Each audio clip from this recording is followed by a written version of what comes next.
আসসালামু আলাইকুম শিক্ষার্থী বন্ধুরা, আশা করি তোমরা অনেক ভালো আছো। আওয়ার স্কুলের আরেকটি বাংলা ক্লাসে তোমাদের স্বাগতম। আজকের ক্লাসে আমরা তৃতীয় অধ্যায়ের চতুর্থ পরিচ্ছেদ শুরু করব। চতুর্থ পরিচ্ছেদে বিশ্লেষণমূলক রচনা নিয়ে আলোচনা করা হয়েছে। আমরা এই পরিচ্ছেদে বিশ্লেষণমূলক রচনা সম্পর্কে জানতে পারব। 3.4.1 বিশ্লেষণমূলক রচনার উপকরণ। বিশ্লেষণমূলক রচনায় কখনো উপাত্ত বিশ্লেষণ করা হয়, কখনো তথ্য বিশ্লেষণ করা হয়। কোনো কোনো বিশ্লেষণমূলক রচনায় একই সঙ্গে উপাত্ত ও তথ্য বিশ্লেষণ করা হয়। তাহলে বিশ্লেষণমূলক রচনায় উপাত্ত এবং তথ্য বিশ্লেষণ করা হয়। কখনো কখনো শুধু উপাত্ত বিশ্লেষণ করা হয়, আবার কখনো তথ্য বিশ্লেষণ করা হয়, আবার কখনো কখনো উপাত্ত ও তথ্য উভয়ই একই সঙ্গে বিশ্লেষণ করা হয়। নিচে কিছু নমুনা দেওয়া হলো, এর মধ্যে কোনটি উপাত্ত এবং কোনটি তথ্য তা ডান কলমে লেখো। প্রথম দুটি করে দেখানো হলো। নিচে তোমাদের জন্য কয়েকটি বিশ্লেষণমূলক লেখা দেওয়া হয়েছে। এখন তোমার কাজ হচ্ছে যে এই বিশ্লেষণমূলক রচনাটিতে কোনটিতে উপাত্ত বিশ্লেষণ করা হয়েছে এবং কোনটিতে তথ্য বিশ্লেষণ করা হয়েছে। তো চলো আমরা দেখি। 1 নম্বর নমুনা প্রশ্নে দিয়েছে মাইকেল মধুসূদন দত্ত 1824 সালে জন্মগ্রহণ করেন, ঈশ্বরচন্দ্র বিদ্যাসাগর 1820 সালে জন্মগ্রহণ করেন, বঙ্কিমচন্দ্র চট্টোপাধ্যায় 1834 সালে জন্মগ্রহণ করেন। এখানে কয়েকজন বিখ্যাত ব্যক্তির জন্মসাল দেওয়া হয়েছে। এটি উপাত্ত নাকি তথ্য? এই বক্সে লিখেছে উপাত্ত। এখন আমরা কিভাবে বুঝবো যে এটি উপাত্ত নাকি তথ্য? আমরা মনে রাখবো যেখানে সংখ্যার বিশ্লেষণ করা থাকবে সেটাই হবে উপাত্ত। যেমন এখানে দেখো মাইকেল মধুসূদন দত্ত 1824 সালে জন্মগ্রহণ করেন। এখানে 1824 সালটাকে বিশ্লেষণ করা হচ্ছে যে মাইকেল মধুসূদন দত্ত এত সালে জন্মগ্রহণ করেন।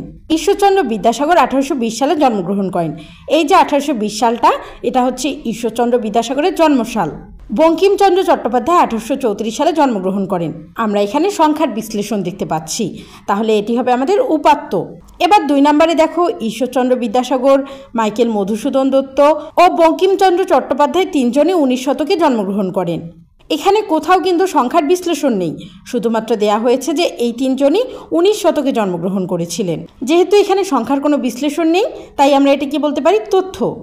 ঠিক একইভাবে তোমাদের জন্য আরও কয়েকটি কোশ্চেন দেওয়া হয়েছে। এই কোশ্চেনগুলোর উত্তর তোমাদের নিজেদেরকে করতে হবে যে এটা উপাত্ত নাকি তথ্য। চলো এখন আমরা ওগুলো দেখি। এখানে দিয়েছে স্কুলের নাম, প্রতিষ্ঠাকাল। এখানে কয়েকটি স্কুলের নাম দিয়েছে এবং এই স্কুলগুলো কত সালে প্রতিষ্ঠিত হয়েছে তা দেওয়া হয়েছে। যেমন ক উচ্চ বিদ্যালয় 1920 সালে, খ উচ্চ বিদ্যালয় 1942 সালে, গ উচ্চ বিদ্যালয় 1968 সালে এবং ঘ উচ্চ বিদ্যালয় 1982 সালে প্রতিষ্ঠিত হয়। তাহলে এখানে তোমরা লক্ষ্য করো, স্কুলের প্রতিষ্ঠাকালের এখানে সংখ্যাগুলোর বিশ্লেষণ করা হয়েছে। কোন স্কুল কত সালে প্রতিষ্ঠিত হয়েছে আমরা এখানে দেখতে পাচ্ছি। তাহলে আমরা এটাকে কি বলবো তোমরা নিজেরাই বলো তো? আমরা এটাকে বলবো উপাত্ত। এরপর 4 নম্বরে দিয়েছে এই এলাকার 4টি বিদ্যালয়ের মধ্যে ক উচ্চ বিদ্যালয় সবচেয়ে প্রাচীন। এখানে তোমরা দেখো তো, এখানে কি কোথাও সংখ্যার বিশ্লেষণ রয়েছে বা কোনো সংখ্যা রয়েছে? এখানে জাস্ট একটি তথ্য দেওয়া হয়েছে যে এই এলাকায় 4টি বিদ্যালয়ের মধ্যে ক উচ্চ বিদ্যালয় সবচেয়ে প্রাচীন। তাহলে আমরা এটাকে কি বলবো? আমরা এটাকে বলবো তথ্য। তাহলে তোমরা এই বক্সের মধ্যে লিখবে তথ্য। এরপর 5 নম্বরে যেটা দিয়েছে সেখানে লিখেছে সুন্দরবনের বাঘের সংখ্যা দিন দিন কমে যাচ্ছে। এটাও কিন্তু সিম্পলি একটা তথ্য দিয়েছে। তাহলে আমরা এখানেও বলতে পারি এটা একটা তথ্য।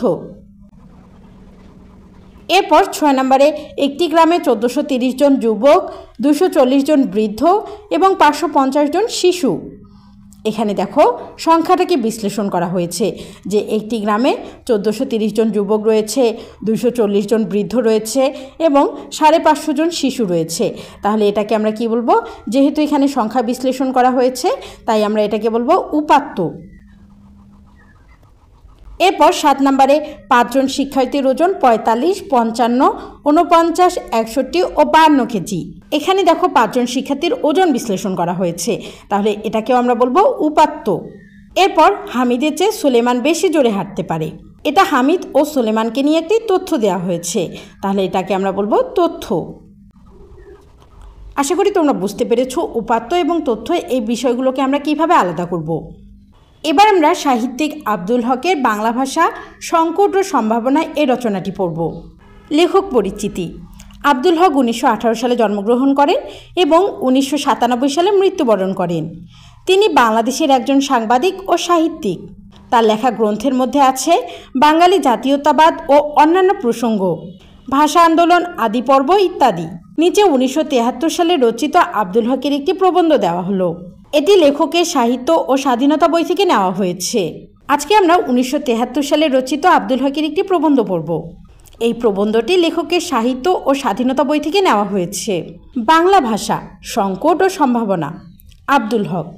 বাংলাদেশের সংবিধান কার্যকর হলো 16 ডিসেম্বর, বাংলাদেশের ইতিহাসের সবচাইতে বিখ্যাত এবং উজ্জ্বল দিবসে। 16 ডিসেম্বর আমাদের বিজয় দিবস। 9 মাস রক্তক্ষয়ী মুক্তিযুদ্ধের পর 1971 সালের 16 ডিসেম্বর পাকিস্তানি বাহিনীর সদস্যরা আনুষ্ঠানিকভাবে আত্মসমর্পণ করে। এর ফলে স্বাধীন ও সার্বভৌম রাষ্ট্র হিসেবে বাংলাদেশের অভ্যুদয় ঘটে। তাই বলা হচ্ছে বাংলাদেশের ইতিহাসের সবচাইতে বিখ্যাত এবং উজ্জ্বল দিবসে। এই বিখ্যাত দিনে বাংলাদেশের সংবিধান কার্যকর করা হয়।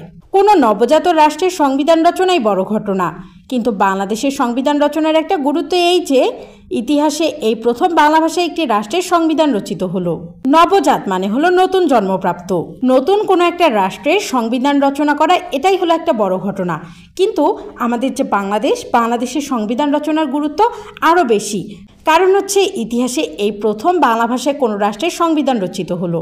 এর পূর্বে বাংলা ভাষায় আর কোনো সংবিধান রচিত হয়নি, বাংলাদেশেই প্রথম বাংলা ভাষায় সংবিধান রচিত হয়। তাই বলা হয়েছে যে ইতিহাসে এই প্রথম বাংলা ভাষায় এই রাষ্ট্রের সংবিধান রচিত হলো। রাজনৈতিক সংগ্রাম ছাড়াও এই সংবিধানের অবিচ্ছেদ্য সম্পর্ক ভাষা আন্দোলনের সঙ্গে। রাজনৈতিক সম্পর্ক ছাড়াও ভাষা আন্দোলন এবং বাংলাদেশের সংবিধানকে আলাদা করে দেখা যায় না, দুটোই যেন একই জিনিস। আর এই কারণে শুধু রাজনৈতিক সংগ্রামের নয়, ভাষা আন্দোলনেরও শ্রেষ্ঠতম বিজয়স্তম্ভ বাংলাদেশের সংবিধান।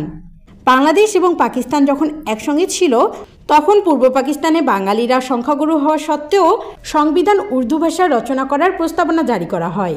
কিন্তু তখনই বাঙালিরা এর প্রতিবাদ জানায় এবং বাংলা ভাষাতেও সংবিধান রচনার কথা দাবি জানায়। বিজয় দিবস, সংবিধান দিবস এবং ভাষা আন্দোলনের একটি বিশেষ পরিণতি লাভ একসঙ্গে মিশে গেল। বিজয় দিবস, সংবিধান দিবস এবং ভাষা আন্দোলনের একটি বিশেষ পরিণতি লাভ একসঙ্গে মিশে গেল এই সংবিধান রচনার মাধ্যমে। বাংলা ভাষার এবং ব্যাপকতম অর্থে বাংলা সাহিত্যের অগ্রগতির দিক দিয়ে দেখতে গেলে এই সংবিধান রচনার একটা তাৎপর্য হচ্ছে এটি ভাষার বিশেষ এক গুণগত পরিণতি লাভের উদাহরণ।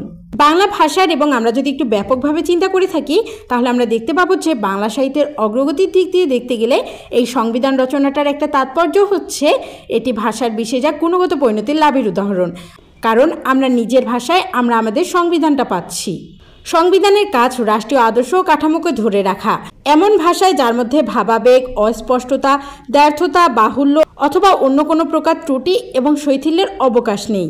সংবিধান রচিত হবে এমন ভাষায় যেটা নিয়ে আমাদের ভাবতে হবে না, অস্পষ্টতা দেখা যাবে না, যেটা নিয়ে আমাদের দ্বিধাদ্বন্দ্ব থাকবে না, বাহুল্যতা থাকবে না, কোনো প্রকার ত্রুটি থাকবে না, কোনো ধরনের শিথিলতা থাকবে না। আর এই সব কিছু সম্ভব যদি আমরা আমাদের মাতৃভাষায় সংবিধানটা পেয়ে থাকি।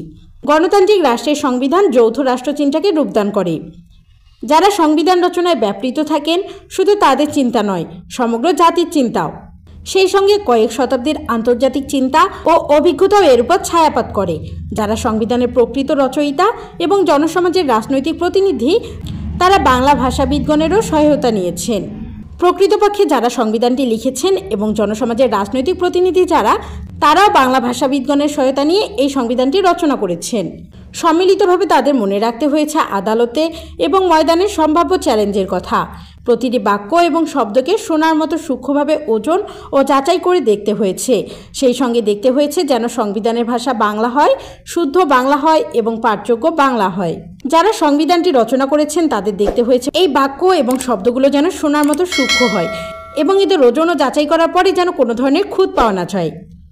সেই সঙ্গে দেখতে হয়েছে সংবিধানের ভাষা বাংলা, শুদ্ধ বাংলা এবং পাঠযোগ্য বাংলা হয়। এই বাংলাটা যেন শুদ্ধ হয় এবং সবাই যেন পাঠ করতে পারে। অনেক সূক্ষ্মভাবে এই সংবিধানটি রচনা করা হয়েছে। এটা হলো আমাদের সংসদ ভবন। জাতীয় সংসদে নিশ্চিতভাবে ধরা যায় এখন থেকে বাংলা ভাষাতেই আইন প্রণীত হবে। প্রধানমন্ত্রী বিচারপতিদের অনুরোধ করেছেন বাংলায় মামলার রায় লিখতে। এই রচনাটি কিন্তু লেখক লিখেছেন 1973 সালে। এর আগেই বাংলাদেশের সংবিধান 1972 সালে 16 ডিসেম্বর রচিত হয়। যেহেতু সংবিধান বাংলা ভাষায় লিখিত হয়েছে, তাই লেখক বলছেন নিশ্চিতভাবে ধরা যাচ্ছে যে জাতীয় সংসদে এখন থেকে বাংলা ভাষাতেই আইন প্রণীত হবে। আর প্রধানমন্ত্রী বিচারপতিদের অনুরোধ করেছেন যাতে বাংলায় মামলার রায় লিখে। দু একটি রাষ্ট্রের সঙ্গে চুক্তি হয়েছে বাংলা ভাষায়। এই বাংলা ভাষায় দু একটি রাষ্ট্রের সঙ্গে চুক্তিও হয়েছে। এসবই বাংলার জন্য নতুন কাজ। একেবারে আনকোড়া কাজ বোধহয় বলা চলে না, তবে এসব ক্ষেত্রে এমন সর্বাত্মক আত্মনিয়োগের দায়িত্ব আর কখনো ভাষার উপর এসে পড়েনি।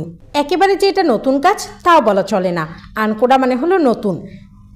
এই কাজটা যে একেবারে নতুন তাও বোধহয় বলা চলে না, তবে এসব ক্ষেত্রে এমন সর্বাত্মক আত্মনিয়োগের দায়িত্ব আর কখনো ভাষার উপর এসে পড়েনি।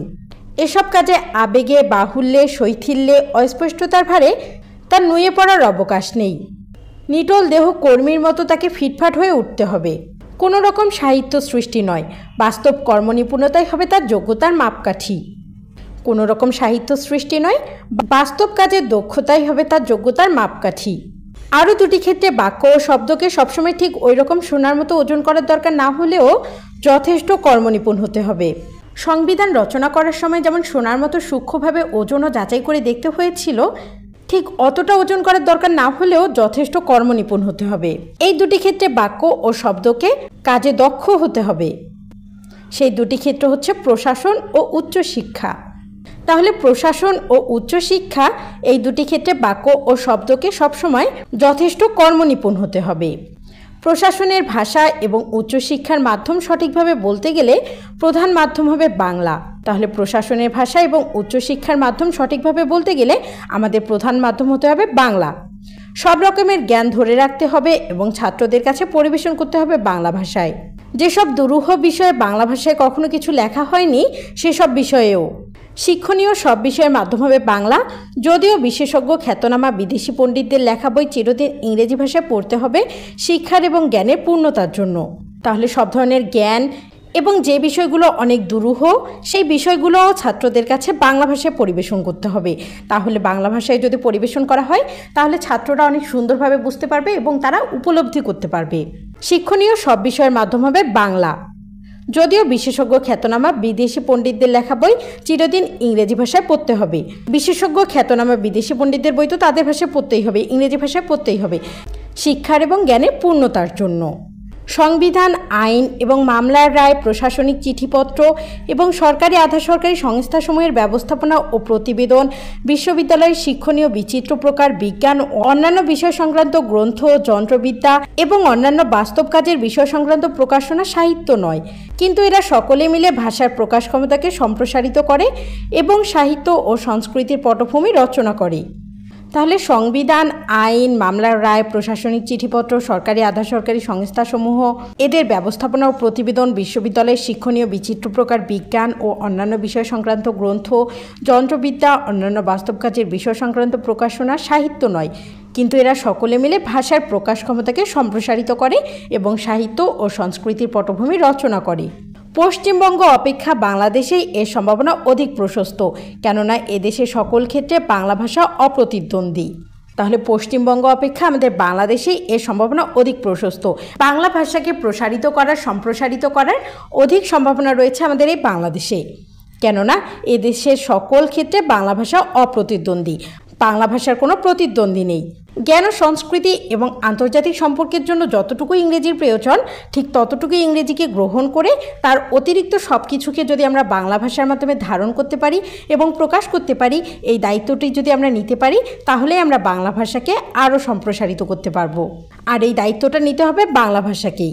পক্ষান্তরে পশ্চিমবঙ্গে অনেকগুলো ক্ষেত্র থেকে শুধু সর্বভারতীয় প্রয়োজনে ইংরেজিকে সরানো যাবে না এবং অনেক ক্ষেত্রে একই প্রয়োজনে হিন্দিকে জায়গা দিতে হবে। জ্ঞান ও সংস্কৃতির নিজস্ব প্রয়োজনে নয়। এই কারণে পশ্চিমবঙ্গ অপেক্ষা বাংলাদেশে বাংলা ভাষার ভবিষ্যৎ অধিকতর উজ্জ্বল। একইভাবে পশ্চিমবঙ্গের অনেকগুলো ক্ষেত্র থেকে শুধু সর্বভারতীয় প্রয়োজনে ইংরেজিকে সরানো যাবে না এবং তাদের যেহেতু আরেকটি ভাষা রয়েছে হিন্দি, আর এই হিন্দিকেও তাদের জায়গা দিতে হবে। এই কারণে পশ্চিমবঙ্গ অপেক্ষা বাংলাদেশের বাংলা ভাষার ভবিষ্যৎ অধিকতর উজ্জ্বল। অধিকন্তু ঔপনিবেশিক শাসন থেকে মুক্তির জন্য সংগ্রাম এবং বিশেষ করে সশস্ত্র সংগ্রামের যে বিপুল অভিজ্ঞতা বাঙালির রয়েছে তাও একটি মহৎ সাহিত্যের রূপ পাওয়ার জন্য প্রতীক্ষা করছে।